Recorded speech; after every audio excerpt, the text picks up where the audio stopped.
Hi, welcome back. Remember, we had this entrepreneurs who borrow money, and each one is endowed with this labor endowment. Same thing with savers. We just don't call it E because it's E is for the entrepreneurs, and thus the total labor endowment, which we're going to normalize to one, is just the labor endowment provided by the entrepreneurs time plus the labor endowment provided by the savers. And the way these people are going to operate is the entrepreneurs are going to just maximize their future consumption when they're old. So they're going to save everything, all the wage they earn at time T. They save all the amount they work times the wage they receive, and that's the amount of savings that entrepreneurs are going to have for the next period of consumption. But savers are going to derive utility from consuming today when they're young. And basically, they're going to save an amount of their wages that is not being consumed today. And that is their savings. But these savings of the entrepreneurs, the wealth they have, is key because this is going to determine how much money they need to borrow in order to undertake their investment projects. So if you have a positive shock in the economy, if you have a boom, then these people are going to have more money to invest of their own, and they're not going to need to borrow as much.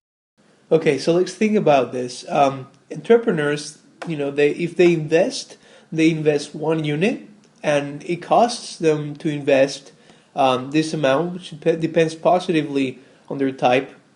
With this cost, if they invest, they would be getting a return, an expected return that is, the expected amount of capital they expect to get with this investment times the expected price that they're going to be able to sell this capital for.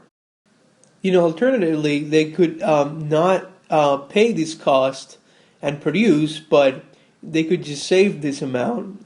So the opportunity cost of engaging in an investment is basically this amount that you're not spending times how much it would give you in return, this fixed R, if you just store it over time.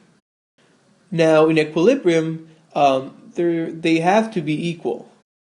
This expected return has to be equal to the return that you would be getting if you save that money instead of investing it.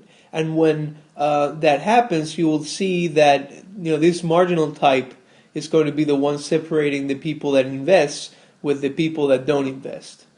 This guy is basically indifferent between investing and not investing, that is storing. And then, people that are more efficient than that guy are going to invest always, and people that are less efficient are not going to invest. They're going to store that money. So, that W bar is the separation of the efficient entrepreneurs that invest from the inefficient entrepreneurs that do not invest. They just store.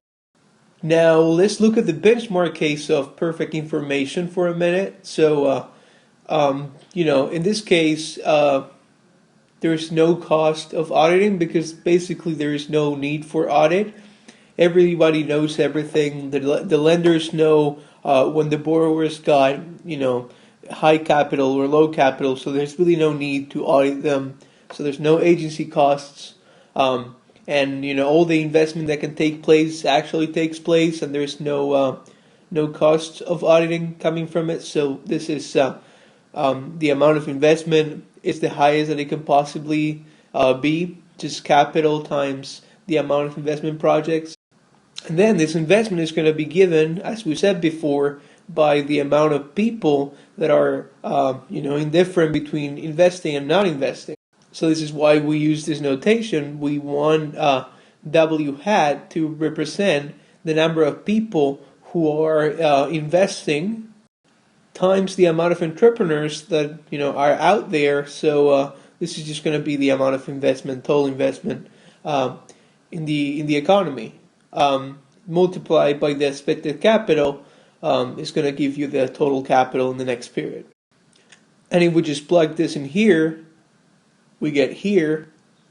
Where remember this was the amount of investment projects that get undertaken, and this is a fraction of entrepreneurs that invest. And then we can easily solve for this, W hat. Remember that in equilibrium, the expected return of capital has to be equal to the marginal cost. Now we can plug this W hat that we got from here inside, and then we can solve for the price of capital as a function of capital itself.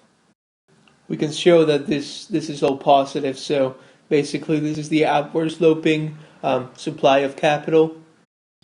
So the basic intuition here is that whenever the price of capital goes up, the expected return of investing also goes up. So the number of entrepreneurs who can profitably invest, which is W bar, also increases.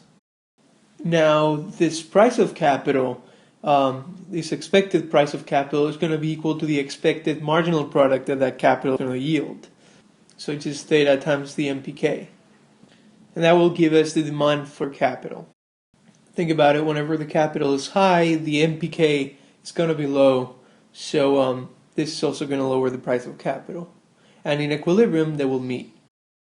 We're going to call this supply curve the perfect information supply, which is what is going to change when we introduce agency cost.